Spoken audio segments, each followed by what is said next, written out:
The perfect time to make trades in the offseason for Dynasty Fantasy Football Leagues is immediately when it starts, because that's when players are at their lowest value, but also when draft picks and potentially other assets are at their highest value. So we're going to go through 6 players you should be looking to buy in your Dynasty Fantasy Football Leagues. We're going to be covering a multitude of different positions, a multitude of different tiers of assets as well. And Cameron, I'm going to have you kick us off. Who is your first player you're looking to buy? It's Jaylen Waddle. And we swung the pendulum so far on Jaylen Waddle. He was, a top 10 dynasty asset 2 years ago. He, the new hot thing. And now he's wide receiver 26 on Keep Trade Cut. You're going to hear us use Keep Trade Cut, a couple different times. That's just because it is probably the closest to a overall consensus as far as, fantasy dynasty rankings, because people put in their own rankings, their own thoughts. So yes, crowdsource. That's the word I'm looking for. So that's why we're going to use it. Obviously, it's not perfect. We understand that. We're just throwing it out there so that you have an idea. As far as our 3 rankings too, I have him at 21. Luke is at 27, Ty at 28. So you guys, I don't think, agree with me here. So it'll be an interesting conversation about Jaylen Waddle. But Fantasy Pros ECR, it's expert consensus ranking, has him at 21. So they kind of agree with me. But Jaylen Waddle, again, his first 3 years of his career, averaged 15.3, 15.1, 14.2 points per game. This last season obviously was awful. 10 points per game was just abysmal. But again, those first 3 years, 100 plus targets each year, 70 plus receptions, 1,000 plus yards. What killed him this season was weeks 2 through 7 without Tua, because he was a wide receiver 73 during this stretch, averaged 6.7 points per game. And at the same time, Tyreek Hill was wide receiver 69 and averaged 7.4 points per game. So it was bad for all of Miami except for Devon Achane. And even it was bad for him as well, right? Comparatively, he was the only one that had a little glimmer of hope here and there. And so I think for me, it's really, I feel like I can throw the season out with the understanding, obviously, you have, will Tua get hurt again? Could we see this happening? Right. That's a different conversation. But as far as, is Jaylen Waddle a good wide receiver? I think there was enough other crap going around where I think we just, like I said earlier, swung the pendulum so far. And then you have, Tyreek Hill. Again, it was his worst year of his career since his rookie season in points per game. And then you got his comments to the media. They can get rid of him in 2026 for a $34 million cap savings. So this could be his last season in Miami. He could be gone. He could not even play this year if he forces his way out in a trade. And then, again, looking back at Keep Trade Cut, I just look at the players ahead of him. Chris Olave, George Pickens, Jameson Williams, Terry McLaurin at 30 years old, Zay Flowers, Ken Walker, Sam Laporta, Jordan Addison, and Josh Jacobs.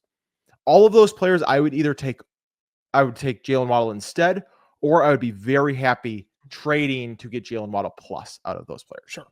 Because I think it's a small enough downgrade from, a like Josh Jacobs that I'd be happy with whatever plus I can get out of it. So that's really why I think Jaylen Waddle should be a buy. I think that list of players that you named at the end there, with the exception of Josh Jacobs, because I would take Josh Jacobs over literally every single person that you named there. Mm-hmm. That feels just like a melting pot of wide receivers that all have some sort of glaring flaws with them, where I don't blame anybody if they wanted George Pickens over Jaylen Waddle, if they want to keep taking the chance on Jordan Addison and his explosiveness downfield ahead of Jaylen. Like, I don't blame people for thinking that. My biggest concern, you brought up my ranking with Jaylen Waddle.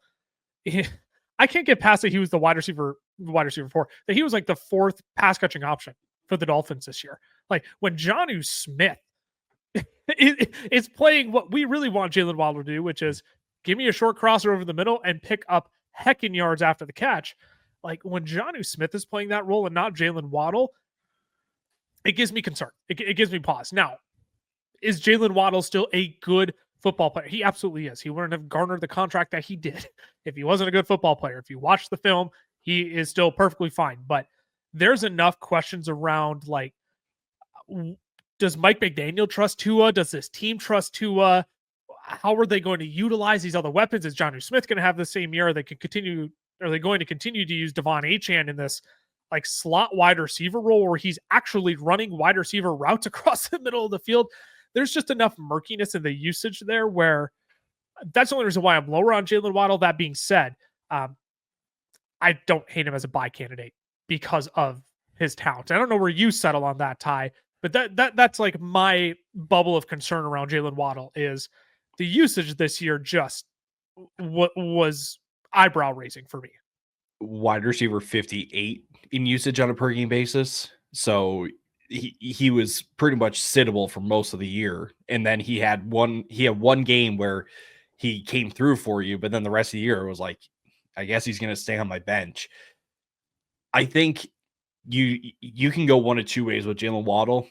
If you believe in the talent and you think that this year was just because of Tua's injury at the beginning of the year and the Miami, couldn't really just, get into gear. Right. Exactly. Like if that's what you think, and you think that going into the next year they can recover, then Jaylen Waddle should absolutely be a buy target for you, because again, the talent, the age, the offense that he's on, it all matches up. But if you're too scared off by external factors dampering what could be a productive year for Jaylen Waddle, you're probably best to stay away. I think we would all say, you know what, we still have enough faith that Jaylen Waddle will bounce back next year. And for where you can get him right now, like you said, Cam, wide receiver 26 on keep trade cut, that is a lot cheaper than he has been in years past. Yeah. So it's not worth it doesn't hurt to throw out a little flyer on a guy like him. And to go back to some of my original thoughts, I originally came off very pessimistic. I also have to think, if you're Mike McDaniel, you have to go back to the drawing board and say, how do we get our $85 million wide receiver the football more next season? Mm-hmm. That just seems silly that you give this guy this massive contract and then you make him the fourth, highest player in usage on your team behind, Devon Achane, great pass catcher and all, but I don't think he should be ahead of Jaylen Waddle. I don't think anybody in the world thinks Jonnu Smith should be ahead of Jaylen Waddle in terms of usage. But final thoughts you want to close out here with, Cameron, on Jaylen Waddle based on what Ty and I have said? Yeah, I mean, that was what I was going to bring up, is I think they just have to they have to go back and change the whole thing, because Jonnu Smith, down the stretch, week 9 through 18, more targets than Tyreek Hill. Yeah. Right. It was just absurd the way they were running the offense. And I do think it came back to, they wanted to get the ball out of Tua's hands as quickly as possible. The fact that they decided that we're going to do that by using Jonnu instead of using Tyreek and Jaylen Waddle is just absurd. Yeah. Waddle also dealt with an injury down the stretch, missed a game, and then I think was hampered in a couple more. So I think that also was a factor. But yeah, it was just kind of a disgusting way of using the talent that they had on their team. Especially when Jaylen Waddle can be utilized in that way, when we saw it in his rookie season. I mean, hacking targets in his rookie season, right? Yeah. Who says Jaylen Waddle can't be that short to intermediate guy over in the middle of the field to get the ball out of his hands quickly? They can still run that offense and get it into, I don't know, a guy who's really talented in yards after the catch. So I do think they have to go back to the drawing board at some point and see how they can get him the football.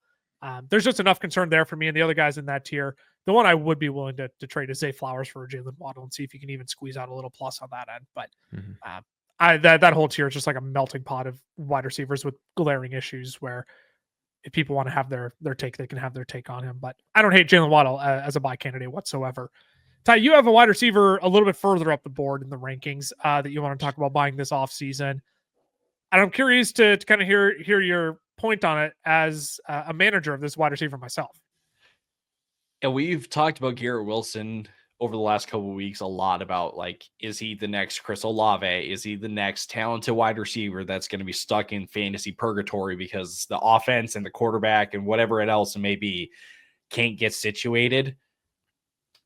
I just refuse to believe that we're looking at another Chris Olave, because I think he's more talented than some of these other wide receivers that have been stuck in the mid tiers of fantasy football. Partially, you could look at the splits from the first half of the year without Davante Adams and with Davante Adams and be like, you know what? Yeah, there's something there for Garrett Wilson. We've seen it with backup quarterbacks, and we were supposed to get it with Rodgers. I digress.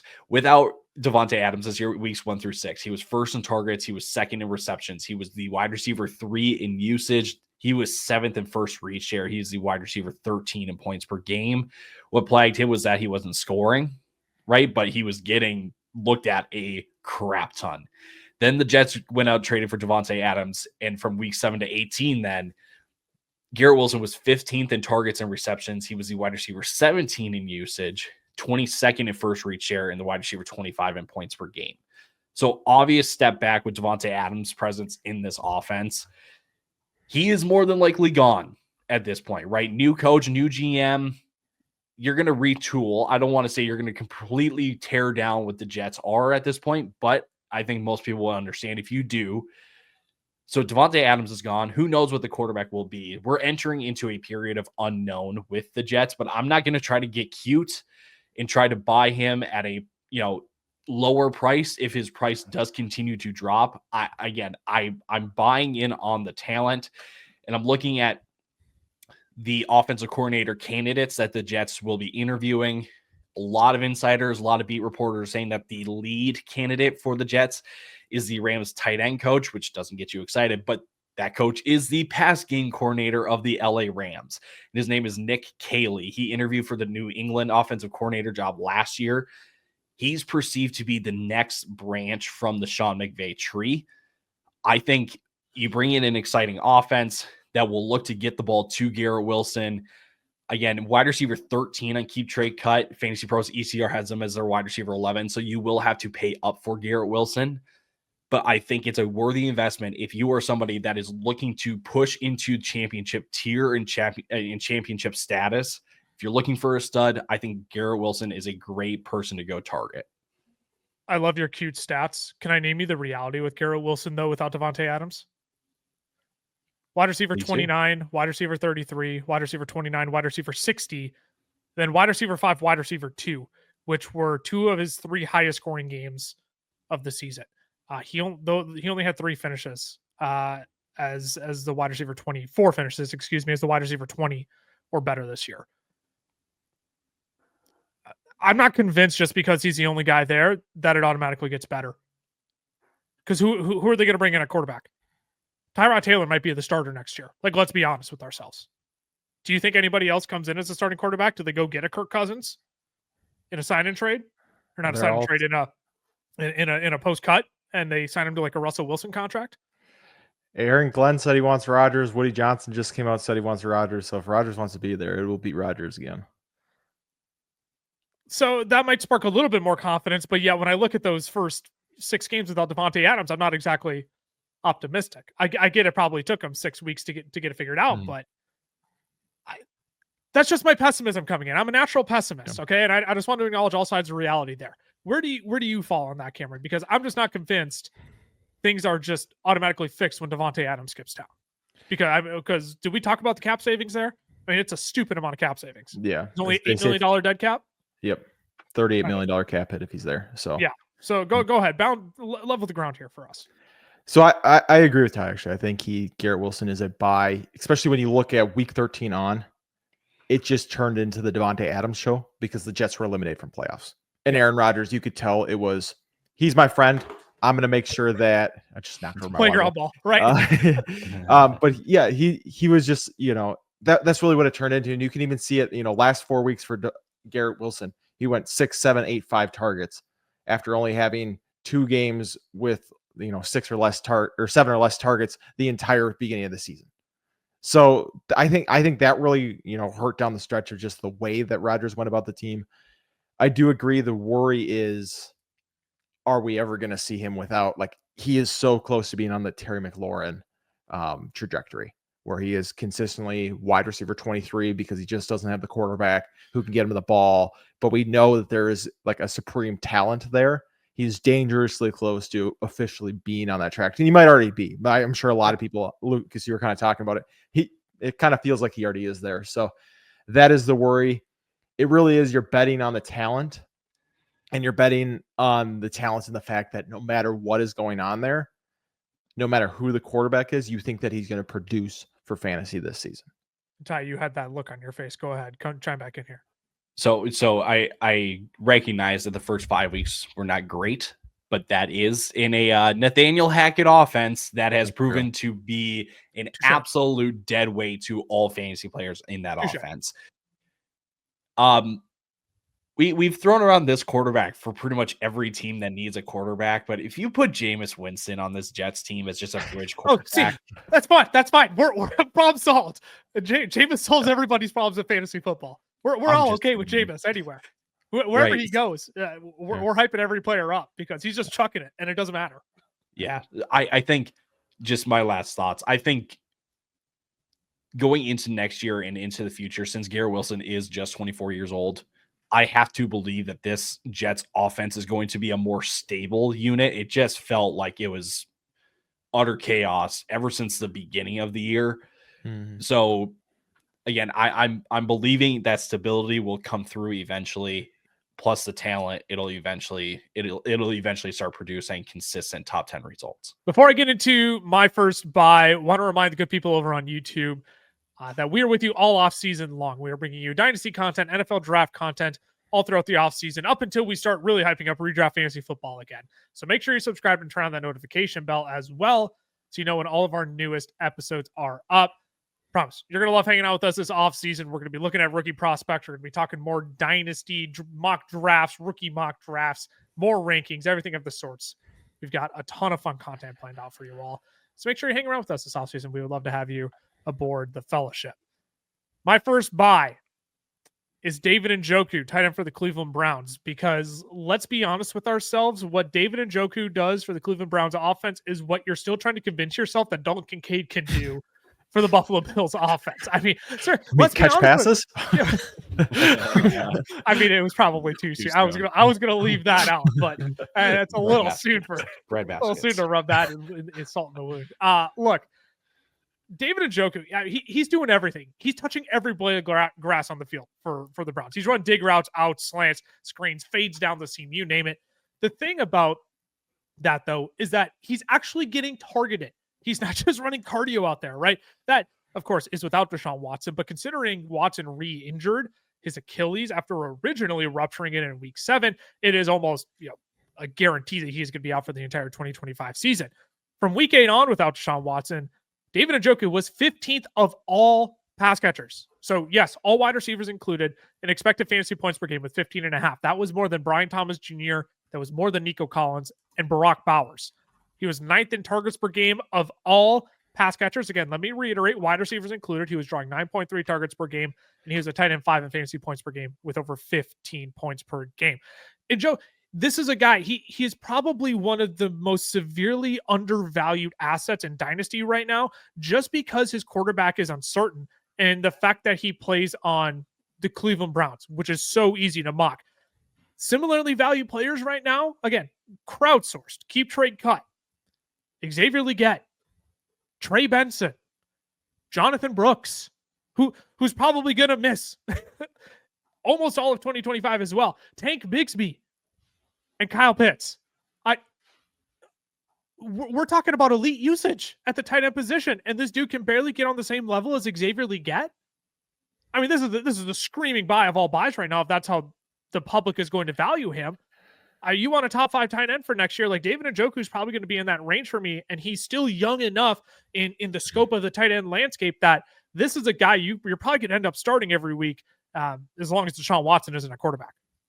Yeah, I mean, he's 29, and it sounds like young enough. It sounds like Deshaun Watson's going to be out 2025, and pretty certain the Browns will cut him in 2026. Browns are looking to see if they can get out of his contract because of a TikTok video that Deshaun posted where he wasn't wearing his boot. That's how much they want to get rid of him, right? So it's that is, he will not be the quarterback for the Cleveland Browns. He most likely will not be a quarterback in the NFL again. But yeah, as far as David Njoku, what he's done without Watson the last 2 seasons has been really Trey McBride, Brock Bowers, middle this year. I mean, he's put up that production 2 years in a row, 2 stretches in a row to end the season. The only worry is that Lucas has found his new Jerry Jeudy, who pops up at the end of the year and then finally has his chance, and then it all goes south. So that's our only worry. But as long as that's not the case, I agree, because the fact that he's behind Mark Andrews right now, after what he's done over the past 2 seasons, and the last 2 seasons Mark Andrews has had, and Andrews being a full year older, it kind of feels like we're just holding David Njoku back because of 6 weeks at the beginning of the last 2 years. Yeah. With a guy who's not going to be his quarterback anymore. Right. And even if they go out and take a Shadur Sanders or Cam Ward in the NFL draft, I'd be willing to push my chips in that they're both probably going to be better than Dorian Thompson-Robinson, who seems slated, or Bailey Zappi. One of the two is slated to be throwing him the football right now. Well, what are you telling me? Do not act like DTR is going to be better. Come on. I just want to keep us in check and say that DTR and Bailey Zappi are 10 times the quarterbacks who we could be in the NFL. That being 100%. But we were comparing them to the top 4 picks in the NFL draft this year, not to us. Shedeur Sanders or Bailey Zappi. Ooh. Don't most people would take the bet on Shedeur Sanders. Again, I know it's a bet, but again, feels like there's a group of people that may go, you know what?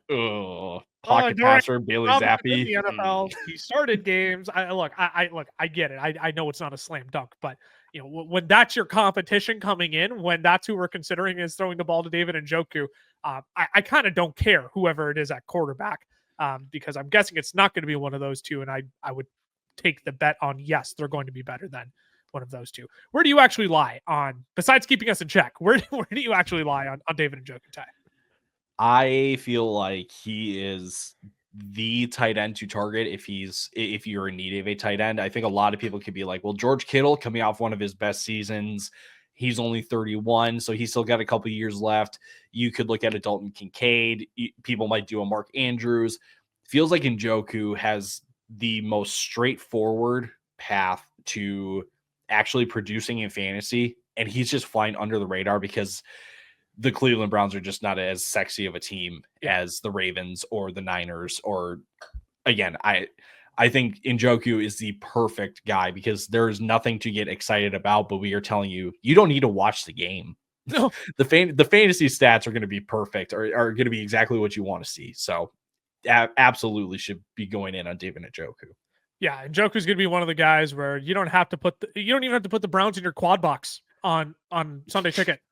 You can leave them off, but right? Yeah, you might be forced to, but you can you can just check the box score later and see that Njoku gave you 15 fantasy points on 9 receptions for 60 yards, and you'll be perfectly content with that.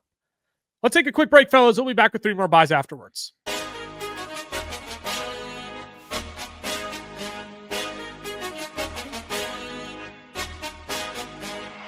Today's podcast episode is brought to you by our friends over at Underdog Fantasy. Now, we love Underdog. It is the easiest place to play best ball formats, and they even have their own form of player props called Pick'em. You can make up to 20 times your money on a single night by correlating props together.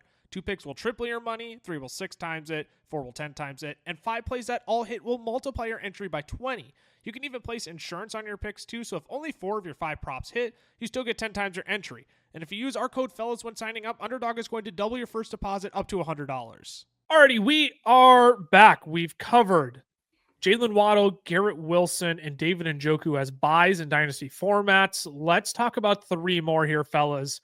2 of which I think are actually lower on people's radars and probably a bit more disgusting. I'll call them like depth buys, if you will. But each of them kind of have interesting cases. So Cameron, I'll start with you here. Who's your next Dynasty buy? It's Hollywood Brown, who is currently the wide receiver 64 on Keep Trade Cut.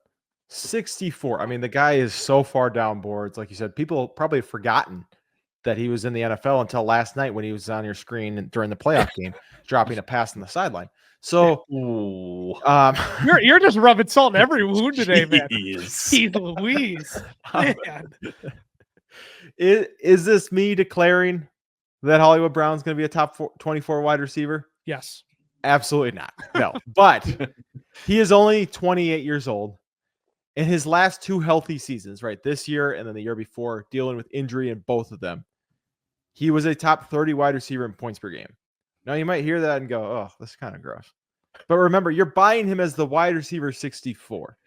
You're getting him for basically nothing. If I remember right, Ty, you can correct me because I know your guys about in this tier as well. We're talking like late thirds is in 2026 is like the same, realm of trading for players. So you're just not giving up anything to go get these guys. Yeah. That was late 2027 second or mid 2026 third is what Keep Trade Cut has similar to these players as far as value goes. So you're just not giving up. But he's going to be a free agent this year. In both of the last 2 seasons, or last season at least, was not a leg injury. Right. So you're not worried, is he going to have the burst again? Right. It was a shoulder injury. So you're still getting a 28-year-old, should be healthy next season, wide receiver who is going to be a free agent. If he goes to a great, like, let's say he's a Cowboy next year, let's say that he is the wide receiver 2 on the Dallas Cowboys. I am A-okay. I really like that fit. Let's say he goes somewhere and he's the wide receiver 4. Not that great, but you didn't give up enough where you're going to feel hurt by anything. And so he's kind of, for me, the left for dead guy that I'm going to take the shot on that I know has wide receiver 3 upside. He could be the wide receiver 3, wide receiver 4 on your team that you're just not giving up much for.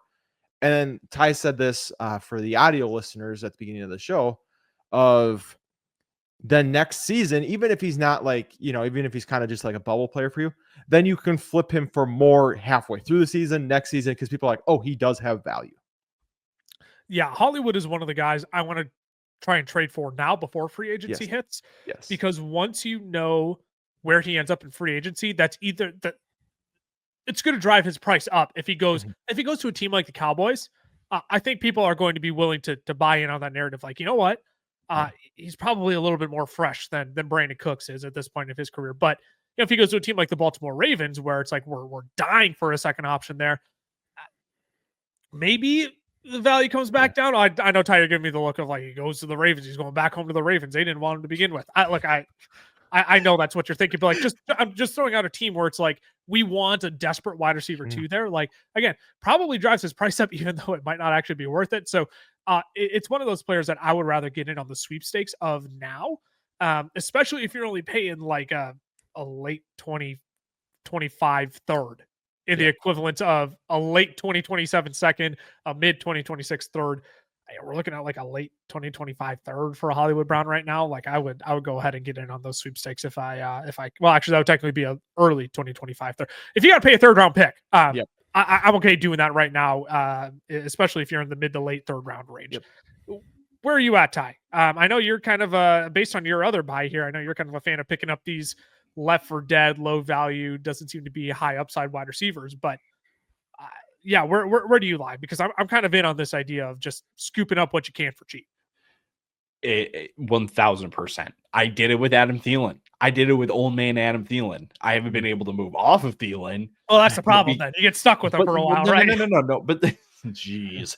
But what are you doing with Adam Thielen now?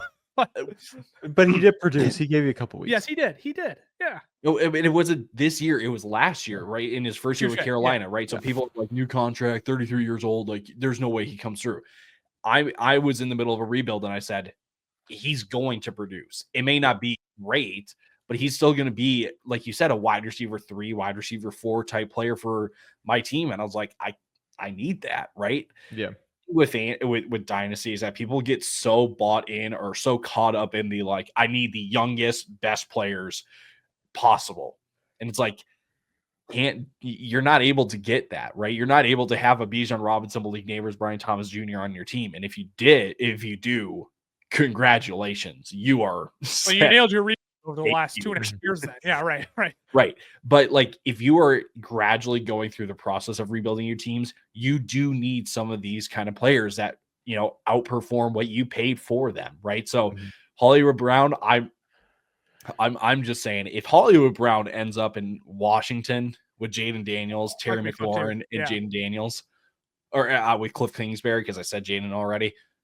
Oh man, like that. Like that landing spot is perfect again, because he's going to then produce in a better offense. I shouldn't say better offense. He'll have more opportunities for him. Better role. Yeah. Yes. So yeah, I 1000% agree. Hollywood Brown, as unsexy as it is, it's a move that you need to make if you're looking to improve going into next year. Yeah, that's why you go get these guys now, because as soon as he signs with one of those teams, you got to pay him mid-second at least. Which at that point, it's like, okay, you have to see how the rookie draft pans out in your league and see whether or not that's worth it. But there can still be some solid players there in the second round sometimes where it's not worth taking a shot on a Hollywood Brown. So yeah, I'm all in going to get these guys while you can, while they're cheaper. Again, fresh off the back of a season where it's like, well, I don't know. Do I just get what I can? And if someone offers me a third, I take it. Like those are the kind of moves you got to make right now, which Ty, I think your next buy here is in a very similar boat. 1000%. It's Christian Kirk. He's the wide receiver 67 and keep trade cut, and he's 6 months older than Hollywood Brown. So yes, on the older side, but not too old. He's still got a cut. I think he would still have a couple good years if he lands in the right spot. He's a bit of a forgotten commodity, and I understand why, right? He's not a big name. He was in Jacksonville for the past 3 years, and he missed half the year this year with a broken collarbone. But we're just looking ahead at this point.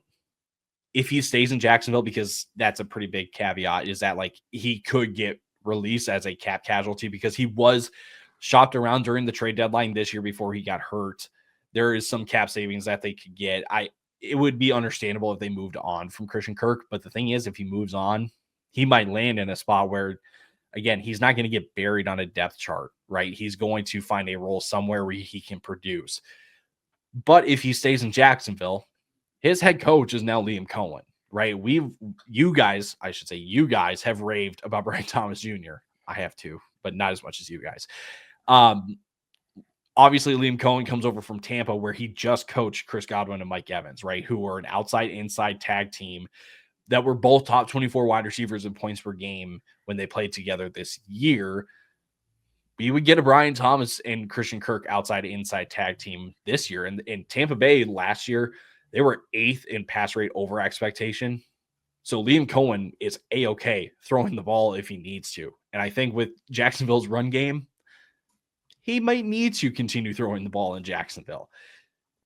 Like I said, buying Christian Kirk is not a sexy move. There are still some unknowns. Is he in Jacksonville? Is he somewhere else next year? But even if he's a high-end flex player, right, a wide receiver 3, wide receiver 4 on your team, that's a huge return on the investment that you'd make because you're getting him for pennies on the dollar at this point. You can throw away chump change to go get Christian Kirk or a Hollywood Brown like Cam was talking about. And you can just you can then enjoy, some of the performances that those guys can give you.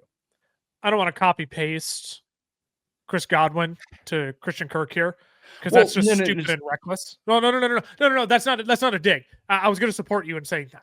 All I'm saying is like I don't want to just copy paste and say look what Liam Cohen did with Chris Godwin in the slot. Expect that from Christian Kirk because that's dumb and reckless. But like the point in that is saying it doesn't matter where the wide receiver is lined up on the field. Liam Cohen has shown he can make it work with multiple wide receivers with a Mike Evans who works on the perimeter and Chris Godwin who then eats in the slot. I think Kirk is going to be one of those guys where when I was in on him when he first signed with the Jaguars, nobody wanted to be in on Christian Kirk. Like his ADP was like the wide receiver 42 in redraft leagues that year.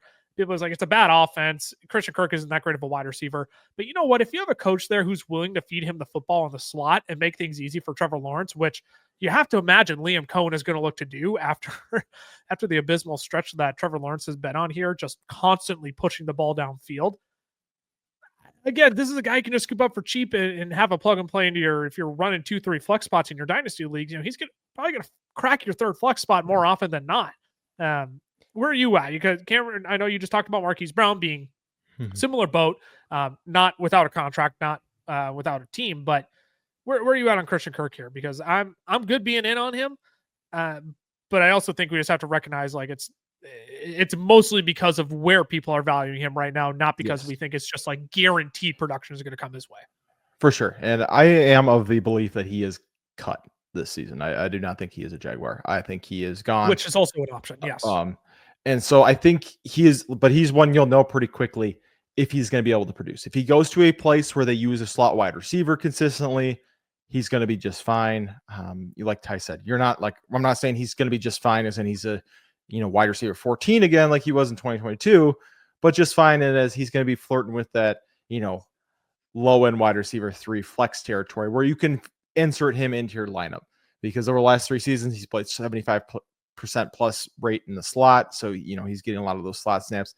Similar, I think, to, Thielen made this transition later. I think Thielen was a better wide receiver his whole career, but I think you see the extended life on wide receivers who are in the slot because they're not asked to beat you physically. So even though he is going to be 29 next year, you probably got 3-4 more years of Christian Kirk where he can continue to produce in a role that, especially if you're kind of rebuilding, if, you got a whole, I know there's a lot of dynasty teams out there. They have 2 studs at wide receiver, but then whether you have 2 or even 3 flexes in your league, right, you're just missing those extra players that you want to get, but you don't want to get rid of those studs. So he's that perfect kind of guy to kind of fit in that role. I do find it interesting that, he could potentially be cut this offseason. makes it.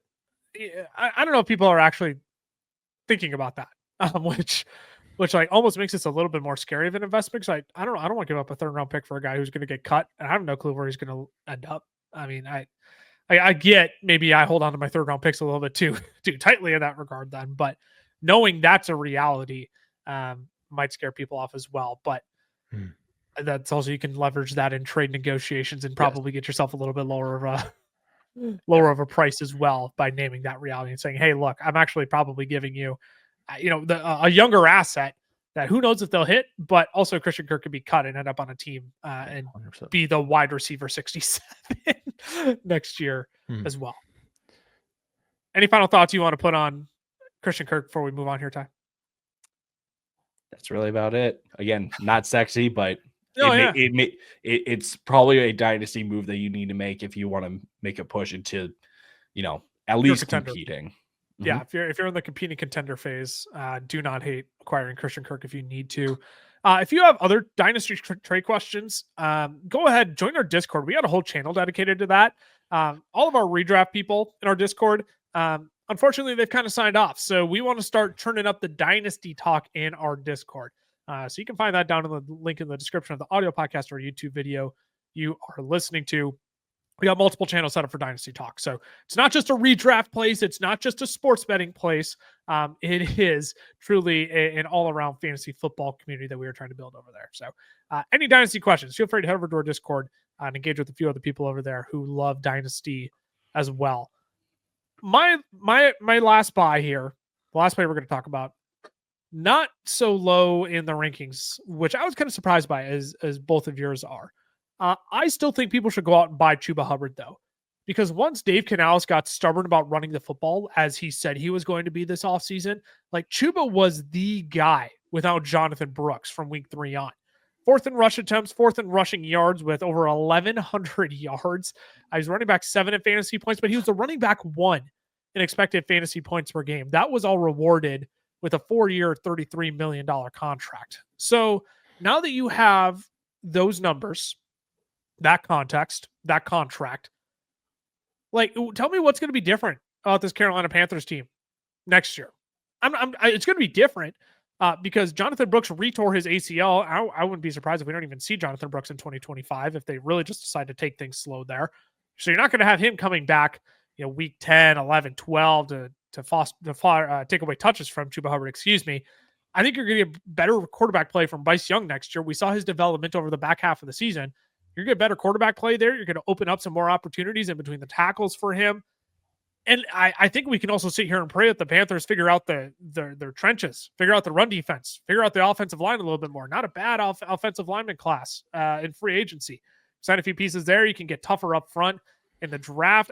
We can pray that they actually have a defense that can keep them more competitive in games rather than just getting steamrolled from start to finish, and even thinking about running the football just becomes less and less of an option as the game goes on. So I realize on sites like Keep Trade Cut, we're looking at Chuba being steamed up to like the running back 14. That's ahead of Christian McCaffrey and just behind Derrick Henry. That's way too rich for my blood in terms of the rankings, but I also think there's still time to capitalize here. Like I feel like you feel one way or the other about Chuba Hubbard, and maybe I'm reading the public wrong. I think some people are like, yeah, you know what? Chuba's going to be like a fine running back 2 next year. He's probably in like the running back 20 to 24 range for me and not the running back 10 to 15 range for me, which is where he's currently at.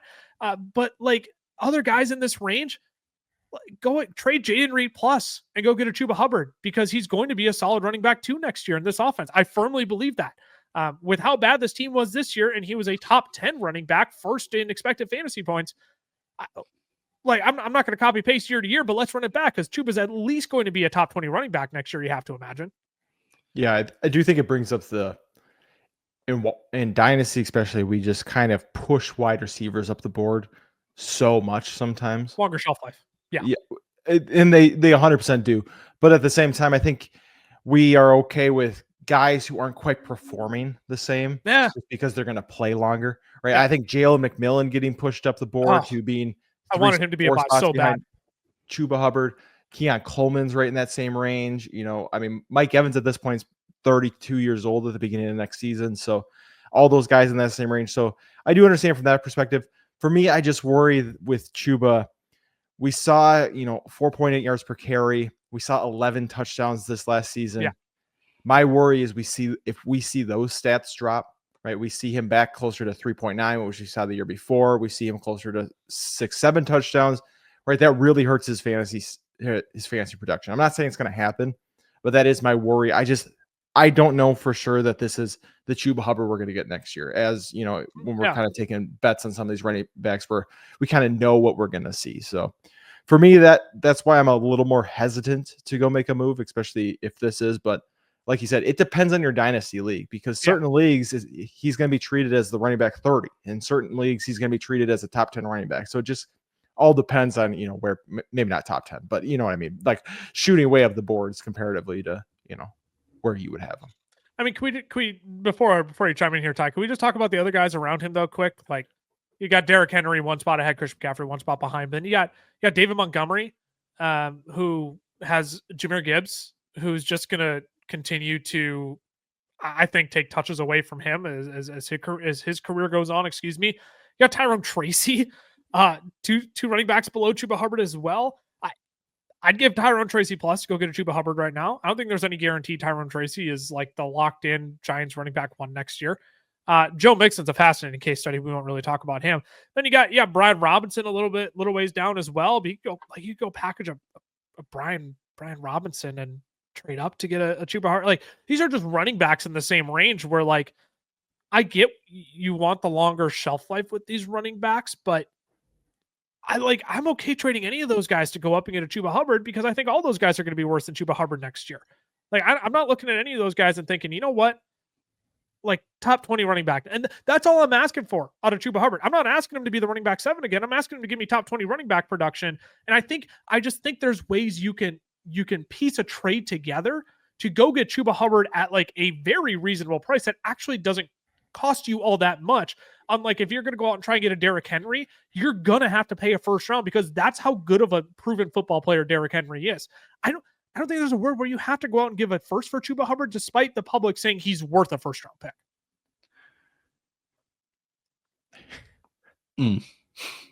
pick. That's all I'm trying to say here.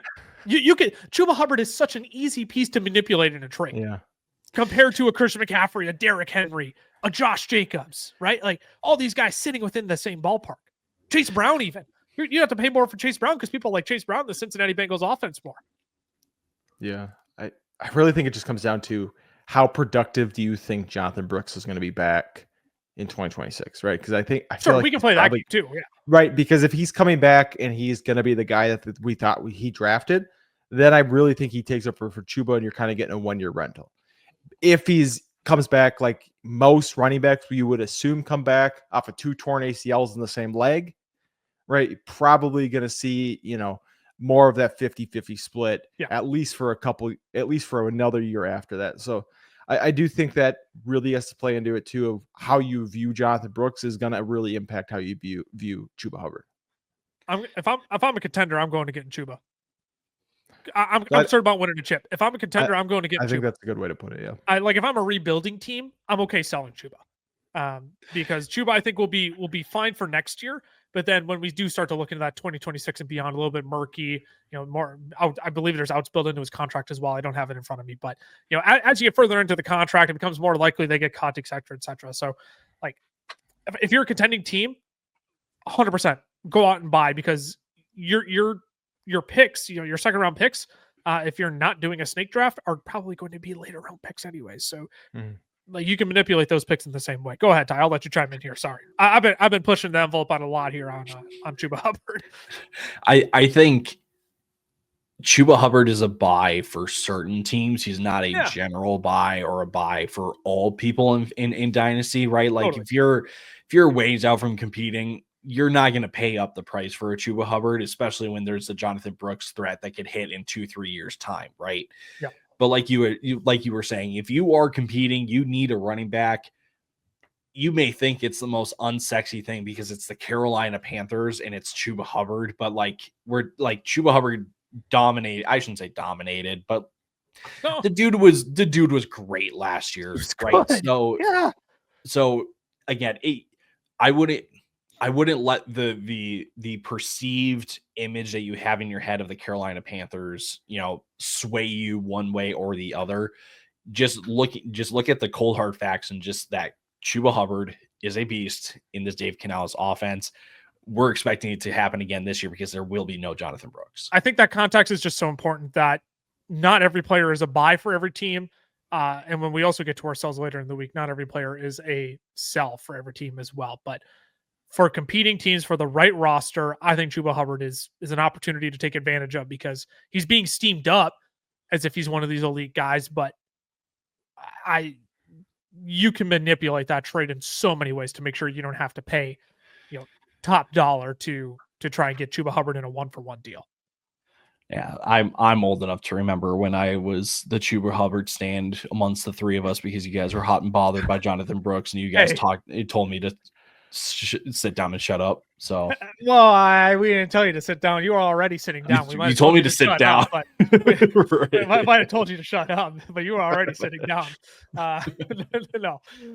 Look, you can get more Dynasty advice from us throughout the offseason. Again, we're coming back with sells later this week, so make sure you subscribe to the YouTube channel here and over to our podcast feed as well. Turn on the notification bell so you know when all of our newest episodes are up. We're excited to hang out with you all off season long. We'll have some Super Bowl secrets we're looking to tip next week. I'll let the people sit on that. So that's gonna be a fun episode. We got this leaked script already. The leaked script. I got off the phone with Vegas a little while ago. Lines were already coming out. Whispering some interesting. I can't even put up the act anymore. Look, we'll have some Super Bowl predictions next week, along with some emerging Dynasty stars as well. But we gotta get to sells later this week first. So thanks for being along on the ride with us. You can follow our other socials as well. FFLs on Twitter, the FFLs on Instagram, Fantasy Football Fellas on Facebook and TikTok. You can follow our personal socials as well. Lucas Wenzel on X, Camlaw FFF for Cameron, Tyler _Plath for Ty. These episodes are fun. I love getting to talk about trade candidates, even like disagreeing and trying to flush out like the full picture on these guys. It's what makes these episodes fun. So look forward to chatting sells with you both later this week. And we'll see the people later this week as well. Deuces.